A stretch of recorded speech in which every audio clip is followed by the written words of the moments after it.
ele é calculado quando você quer ganhar aí algum lucro num dinheiro emprestado, ou até mesmo quando você pega o dinheiro emprestado de alguém para você calcular quanto você vai ter que pagar de juros para essa pessoa. Juros simples é quando não envolve bancos, tá? Então, quando você não pega empréstimos em bancos, é juros simples. Tem alguns casos que há o juros simples em bancos, mas na pergunta vai falar especificando que é cálculo de juros simples, correto? Então vamos lá. Para a gente poder calcular o juros simples, a gente utiliza essa fórmula aqui, ó. J é igual a C vezes I vezes T, dividido por 100.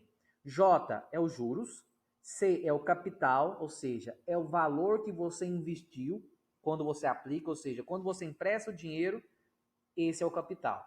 E a taxa, essa taxa sempre vai vir em porcentagem. O T é o tempo, que pode ser dias, meses ou ano. E M é o montante. O que seria montante? Montante é o dinheiro que você emprestou mais os juros, certo? Então é a soma do dinheiro que você emprestou mais os juros. Esse é o montante. Vamos colocar isso na prática. Exemplo, Carlos aplicou R$ 500. Então, no caso, Carlos aplicou, esse R$ 500 aqui é o capital inicial, é o início de tudo, é o dinheiro que ele investiu. A taxa de 3%. Se tem porcentagem, esse aqui é o valor de I. O I sempre vai estar em porcentagem. No regime de juros simples, qual será o montante no fim de 8 meses de aplicação? 8 meses. Meses é tempo, então no lugar de T a gente coloca 8. Qual será o montante? Então a gente não sabe o valor do montante. Então, ó, J a gente não sabe, que é os juros. Primeiro a gente vai ter que descobrir os juros. Capital inicial é 500, I é a taxa de juro, 3%, T é o tempo, que é 8 meses, e o montante a gente vai descobrir também.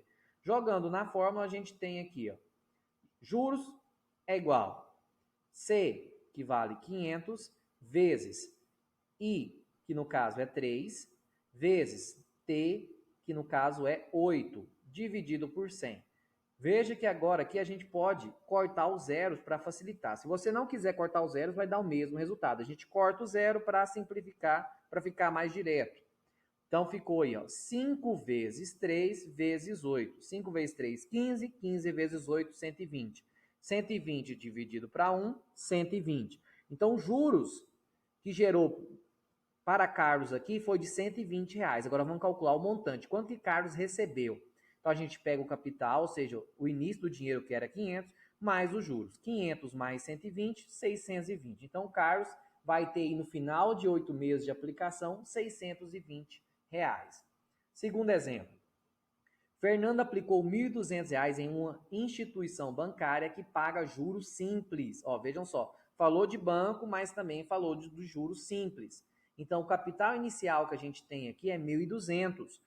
Há uma taxa de 5%. Então, ó, o valor de C é 1.200 e o valor de I até agora é 5%. Qual será o montante no final de 10 meses? Falou em tempo, que é o valor de T, então a gente tem aí 10 meses. No lugar de T, colocamos 10. Juros a gente não sabe, o capital inicial 1.200, I, que é a taxa, que é a porcentagem 5%, o tempo, no caso 10 meses, e o montante a gente não sabe. O que a gente faz? Capital vezes taxa de juros vezes tempo dividido para 100. Se tem 2 zeros em cima, 2 zeros embaixo, a gente pode cortar. Ficou 12 vezes 5 vezes 10 dividido para 1. 12 vezes 5, 60. 60 vezes 10, 600. 600 dividido para 1, 600. Então, os juros aí que Fernando teve é de R$ 600. Só que a pergunta é qual será o montante? Então, quer saber quanto que ele vai ter no total.